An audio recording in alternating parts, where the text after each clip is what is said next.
Assalamualaikum warahmatullahi wabarakatuh. Izin memperkenalkan diri. Nama saya Dimas Mulyana dari jurusan Pendidikan Sejarah, Fakultas Keguruan dan Ilmu Pendidikan, Universitas Negeri Sultan Ageng Tirtayasa. Nah, pada pertemuan kali ini saya akan membahas tentang salah satu kabinet yang ada pada masa liberal dan terpimpin Indonesia, yaitu Kabinet Sukiman. Nah, Kabinet Sukiman ini berlangsung antara tahun 1951 sampai 1952 yang diketuai oleh Sukiman Wirosanjoyo yang berasal dari Partai Masyumi dan juga Sidik Djoko Soekarto yang berasal dari Partai Politik PNI. Dua partai politik ini merupakan partai politik besar pada saat itu. Nah, awal terbentuknya Kabinet Sukiman ini karena jatuh atau runtuhnya kabinet sebelumnya, yaitu Kabinet Natsir. Karena banyak atau keluarnya mosi tidak percaya terhadap kepemimpinan Kabinet Natsir pada saat itu. Nah, Kabinet Sukiman ini sendiri berdiri pada tanggal 27 April 1951 yang diketuai oleh Sukiman Wirosanjoyo. Nah, kemudian program kerja yang dijalankan oleh Sukiman ini tidak jauh berbeda karena sifatnya program kerjanya menjalankan kabinet terdahulunya, Kabinet Natsir. Tetapi ada perubahan yang dilakukan, yaitu dalam skala prioritasnya.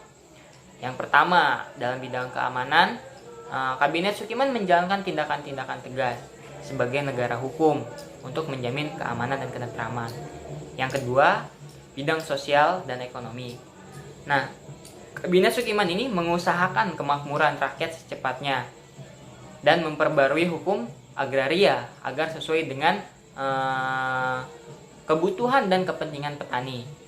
Kabinet Sukiman ini juga mempercepat usaha penempatan bekas pejuang di lapangan usaha guna meningkatkan stabilitas ekonomi atau perputaran roda ekonomi. Kemudian mempercepat persiapan pemilihan umum yang dimana nantinya ini akan menjadi awal terlaksanakannya demokrasi di negara Indonesia. Yang keempat ada bidang politik luar negeri.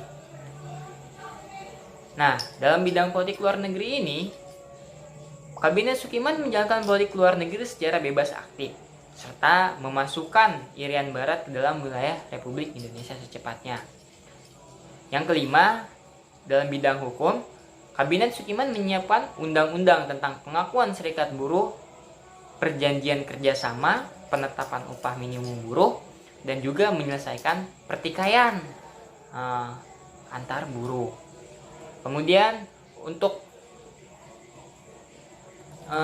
kemakmuran atau usaha peningkatan kemakmuran rakyat, Kabinet Sukiman ini melakukan nasionalisasi terhadap perusahaan-perusahaan asing dan yang sekiranya berpengaruh untuk negara Indonesia serta rakyat dengan tujuan meningkatkan perekonomian atau pemasukan negara.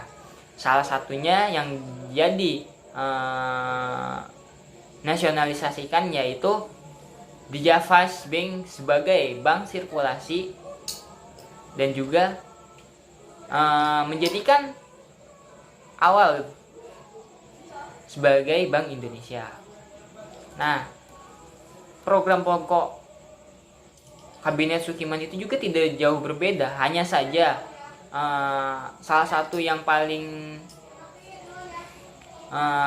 berpengaruh pada Kabinet Sukiman ini adalah bagaimana Kabinet Sukiman ini menjalankan politik luar negeri bebas aktifnya, yang dimana salah satunya ada perjanjian antara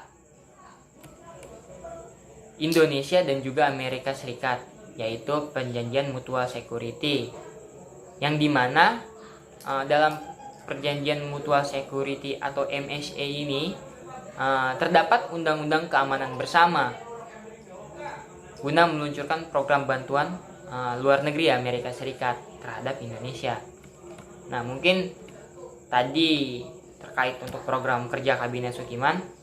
Nah, kemudian berakhirnya kekuasaan Kabinet Sukiman ini atau runtuhnya Kabinet Sukiman ini dikarenakan oleh kepentingan Partai Masyumi dan juga PNI atas tindakan Sukiman, sehingga mereka menarik dukungannya dari Kabinet Sukiman tersebut, atau kita bisa katakan mundurnya dukungan untuk Kabinet Sukiman itu. Kemudian juga banyak terjadi pemberontakan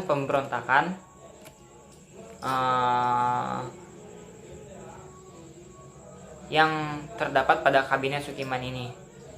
Di antaranya ada pemberontakan di Jawa Barat, di Jawa Tengah, dan di Sulawesi Selatan. Nah, mungkin sekian untuk pembahasan kali ini. Kurang lebihnya saya mohon maaf. Billahi taufiq wal hidayah. Wassalamualaikum warahmatullahi wabarakatuh.